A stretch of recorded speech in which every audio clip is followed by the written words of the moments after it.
kubur tu. Nak bukan salah nak panggil daddy, tapi kau-kau biar pakai berabu suti. Nah, mana sabar. Ye daddy balik nu parking masjid lampu terung. Mana sabar daddy. Ni daddy balik. Dah kat urut kapai. Nah. Jadi bukan salah, bukan nak marah, tapi hak Islam tak comel. Rasulullah dia panggil ayah dia Abi. Dia panggil Nabi Ibrahim Abi.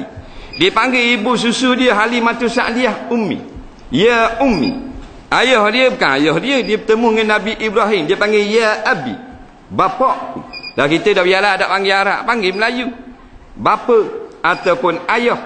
Nak habis kena segi kalau orang putih balik. Kalau hak mari daripada Islam tak comel. Kita sendiri pun gitu.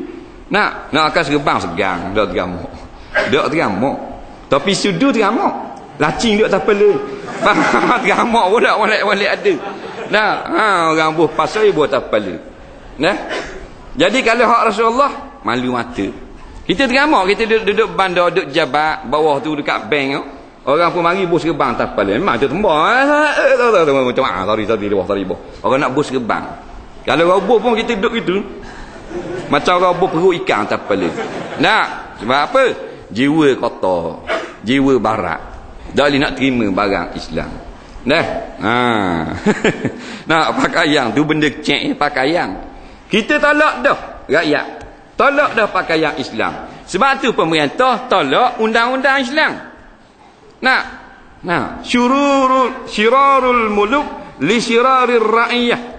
Jahatnya kerajaan dengan sebab jahatnya kita.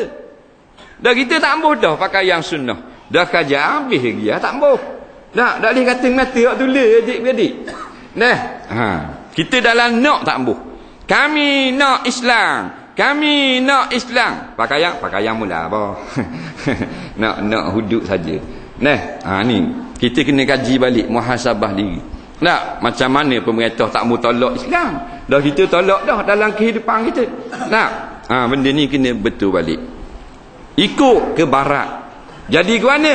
Yaruddukum ba'da imanikum. Dia akan menyesatkan kita kemudian daripada beriman. Kafirin, jadi kafir, na'udzubillah. Bukan salah ambil daripada barat, ambil benda yang baik. Kemajuan dia, teknologi dia, senjata dia, internet dia, kita guna, tak ada masalah. Ambil ada pakai rawat. Tiru. Molek-molek ada orang suruh pakai jubah, pakai baju kurung, tutup aurat, pakai busat jelek. Molek-molek ada orang suruh pakai luar panjang tutup rabia, tak pakai jubah, pakai luar panjang. Tak panjang pun lebih pada lutut. Boleh tahan dah tu luar pokoknya. Bang luar pendek. Luar pendek boleh ada. Time mayang Jumaat comel baju Melayu. Dengan kain plekat cak gajah duduk. Kena pula dengan sokok. Oh comel dah. Butang Melayu ni ada rata pula ni. Rata noneng. Oh bagus. Tengok tang karang. Tubik dengan susikan luar pendek. Macam Cina gila. Tak nak awak guana kita. Pasal apa? Pasal duk berasa kecomel. Sebab apa? Sebab orang tak kata kan. Kalau kita pakai kata tak mau pakai. Luar pendek patut tubik bersepel. Molek-molek ada. Dia orang pakai kata. Ditubik sampai pintu dupa pagar rumah dia, jumpa dengan posmen kata lawa seluar. Cara gila seluar. Dia lain macam.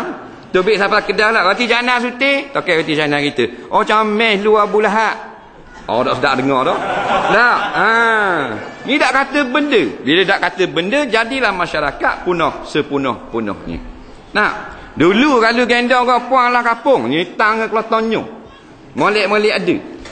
Lening ada hal. Pasal apa jadi bebas? Dah kita senyap. Nabi kata man ra'a minkum munkara. Siapa yang tengok benda maksiat depan mata, fal yughayyirhu bi yadihi.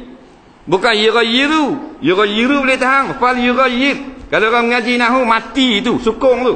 Makna fi'il amal. Al-aslu fi fi'lil amri yufidul wujuba. Asal daripada fi'il amal yang ada dalam Quran, dalam hadis, membawa makna wajib. Makna siapa yang tengok kemungkaran berlaku di depan mata, wajib dia kena ubah. Dulu lah ni dak lah. Bebas sebebas-bebas ni. Padang kot depan sejik, boleh lihat ada. Kat punggung naik skuter. Tu imam nak pergi semayang gerik. Nak naik basikal. Mari awek dua kona. Punggung puing belakang tu imam. Faham tak? Yang tu imam ni.